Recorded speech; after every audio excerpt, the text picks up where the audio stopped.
রানী ধারাবাহিকের আগামী পর্বে আমরা দেখতে পাবো দৃষ্টিহীন দুর্জয় রানীর স্পর্শ অনুভব করেই আনিশার সামনেই রানীকে জড়িয়ে ধরলো। হ্যাঁ বন্ধুরা, আমরা এমনটাই দেখতে পাবো তোমাদের রানী ধারাবাহিকের আগামী পর্বগুলোতে। ডক্টর রানীর হাতেই তুলে দেয় দুর্জয়কে সুস্থ করে তোলার দায়িত্ব, আর রানীও প্রতিজ্ঞা করে যে যেভাবেই হোক সে দুর্জয়কে সুস্থ করে তুলবেই।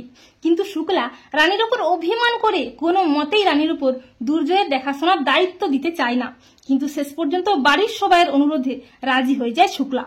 কিন্তু বড় বৌদি চালাকি করে বলে যে রানী দুর্জয়ের সব দেখাশোনা করবে ঠিকই, তবে কথা বলবে আনিশা, মানে দুর্জয় যেন কোনো মতেই বুঝতে না পারে যে রানী তার সেবা যত্ন করছে, দুর্জয় যেন বুঝতে পারে যে আনিশাই তার সেবা যত্ন করছে। এরপর দুর্জয়ের জ্ঞান ফিরলে দুর্জয় চোখে না দেখতে পেয়ে অস্থির হয়ে ওঠে। তখন দুর্জয়কে বাড়ির সবাই বোঝায় যে ঠিকমতো ট্রিটমেন্ট হলে সে খুব তাড়াতাড়ি আবারও চোখে দেখতে পাবে। এরপর দুর্জয়কে বাড়ি নিয়ে আসা হয়, আর রানীও দুনিকে নিয়ে সেনগুপ্ত বাড়িতে আসে দুর্জয়কে সুস্থ করে তোলার জন্য। রানী তার ভালোবাসার ছোঁয়া দিয়ে সেবা যত্ন করে দুর্জয়কে একটু একটু করে সুস্থ করে তুলতে থাকে, কিন্তু রানী দুর্জয়ের সামনে কোনো কথা বলে না, চুপ করেই থাকে। আনিশাই দুর্জয়ের সাথে কথা বলে যাতে দুর্জয় কোনোভাবেই বুঝতে না পারে যে রানী তার সেবা যত্ন করছে। কিন্তু দৃষ্টিহীন দুর্জয় রানীর ছোঁয়া, রানীর স্পর্শ অনুভব করতে পারে। দুর্জয় বলে যে রানী তুমি আমার কাছে এসেছো, কিন্তু আনিশা বলে না জয়, রানী এখানে কোথা থেকে আসবে, ও তো অনেক বছর হলো তোকে ছেড়ে চলে গেছে, আসলে তুই রানীকে এখনো বড্ড ভালোবাসিস তো, তাই তোর এমনটা মনে হচ্ছে।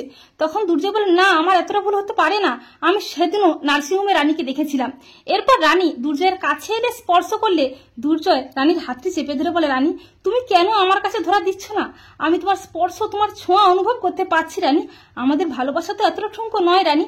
এই বলে দুর্জয় আনিশার সামনেই রানীকে জড়িয়ে ধরে বলে রানী আমি তোমার নিঃশ্বাস প্রশ্বাস সব চিনি, আর তুমি কিনা নিজেকে আমার থেকে লুকিয়ে রাখবে। তখন রানীও নিজেকে আর লুকিয়ে রাখতে পারে না, শেষ পর্যন্ত দুর্জয়ের ভালোবাসার কাছে ধরা দিতে বাধ্য হয় অভিমানী রানী। তো বন্ধুরা, তোমরা এটাই চাও তো যে দৃষ্টিহীন দুর্জয় যেন রানীর স্পর্শ অনুভব করতে পেরেই আনিশার সামনেই রানীকে জড়িয়ে ধরে প্রমাণ করে দেয় যে ভালোবাসা এত সহজে মরে না। কমেন্ট করে জানিয়ে দাও তোমাদের মতামতটি।